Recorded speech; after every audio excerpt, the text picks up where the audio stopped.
सांगली जिल्ह्यातील जत तालुक्यातील करजगी येथे एका 4 वर्षीय बालिकेवर बलात्कार करून तिचा निघृण खून केल्याची माणुसकीला काळीमा फासणारी घटना गुरुवारी सकाळी 10च्या सुमारास घडली. खुनानंतर नराधमाने बालिकेचा मृतदेह पोत्यात घालून लोखंडी पेटीत लपवला होता. या प्रकरणी पांडुरंग सोमनिंग कळली वय वर्ष 45 राहणार करजगी याला उमदी पोलिसांनी तात्काळ अटक केली. या घटनेनंतर गावात तणावाचं वातावरण असून पोलीस बंदोबस्त तैनात करण्यात आला.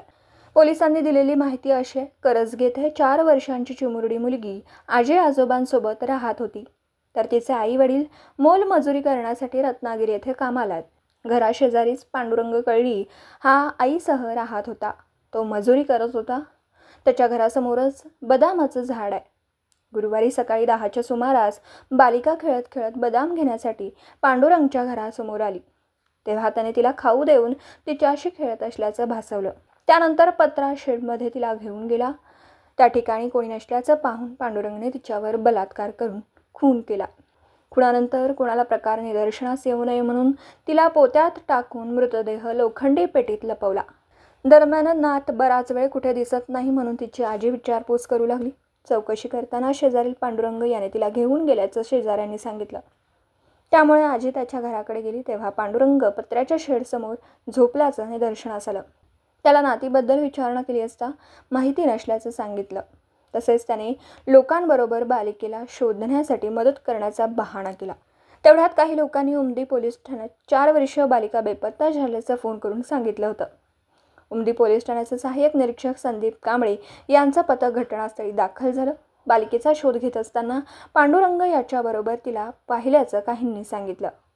शोधाशोध करताना लोखंडी पेटीमध्ये बालिकेचा मृतदेह पोत्यात घालून टाकल्याचं निदर्शनास आलं. पांडुरंग याला तात्काळ ताब्यात घेऊन उमदी पोलीस ठाण्यात आणलं. बालिकेच्या खुनाची माहिती मिळताच परिसरात गर्दी जमली. पंचनामा करून मृतदेह शवविच्छेदनासाठी जत येथे पाठवण्यात आला. गावात तणावाचं वातावरण. बालिकेवर बलात्कार करून निघृण खून केल्याचं समजल्यानंतर जिल्ह्यात सर्वत्र खळबळ माजली आहे. गावात तणावाचं वातावरण पाहून तातडीने पोलीस बंदोबस्त तैनात करण्यात आला. पोलीस अधीक्षक संदीप घुगे, अपर पोलीस अधीक्षक रितू खोकर, स्थानिक गुन्हे अन्वेषणच्या पथकाने घटनास्थळी भेट दिली. तसेच उमदी पोलिसांना तपासाबाबत सूचना केल्या. नराधमावर कठोर कारवाई करा. बालिकेवर लैंगिक अत्याचार करून खून केल्यानंतर तिच्या आजी आजोबांना धक्का बसला. तात्काळ तिच्या आई वडिलांना बोलावण्यात आलं. गावात तणावाचं वातावरण आहे. नराधम पांडुरंग कळली याच्यावर कठोर कारवाई करण्याची मागणी होती. जत बंदची हाक. बालिकेच्या खुनानंतर सर्वत्र संतप्त पडसाद उमटतात. करजगी ग्रामस्थांनी शुक्रवारी जत तालुका बंदची हाक दिली आहे. त्यामुळे जत शहरासह करजगी गावात बंदोबस्त ठेवला आहे. जी घटना घडली त्यापैकी तुम्ही भेट झाला, काय तुम्हाला त्यात आढळून आलं, काय नेमकी परिस्थिती आहे? आज करजगी तालुका जत या गावात एक निंदनीय आणि गंभीर गुन्ह्याची घटना आहे. याच्यामध्ये एक अल्पवयीन मुलीची हत्या झाल्याचं आम्हाला माहिती मिळाली. त्यानुसार पोलीस स्टेशन उमदी येथील प्रभारी श्री संदीप कांबळे तात्काळ गावामध्ये आले. त्यांनी मुलीचा शोध सुरू केला असता त्या मुलीची डेड बॉडी आढळून आली आणि त्यामध्ये जे संशयित व्यक्ती आहे त्याला पोलिसांनी तात्काळ त्या ठिकाणी ताब्यात घेतलं. त्यानंतर मुलीचं पोस्टमॉर्टम करण्याकामी ती बॉडी शासकीय रुग्णालय इथं पाठवण्यात आली आणि त्यावर जे डॉक्टर अभिप्राय देतील त्यानुसार पुढील कारवाई आम्ही करू.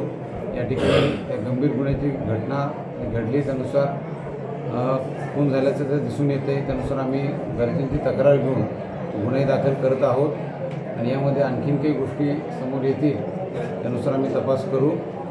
पुरावे प्राथमिकदृष्ट्या जे आम्हाला घटनास्थळावर मिळत आहेत आणि अधिकचे पुरावे आम्ही तपासात घेऊ आणि लवकरात लवकर या गुन्ह्याचा तपास संपवून आम्ही ते दोषारोपपत्र माननीय कोर्टासमोर ठेवू.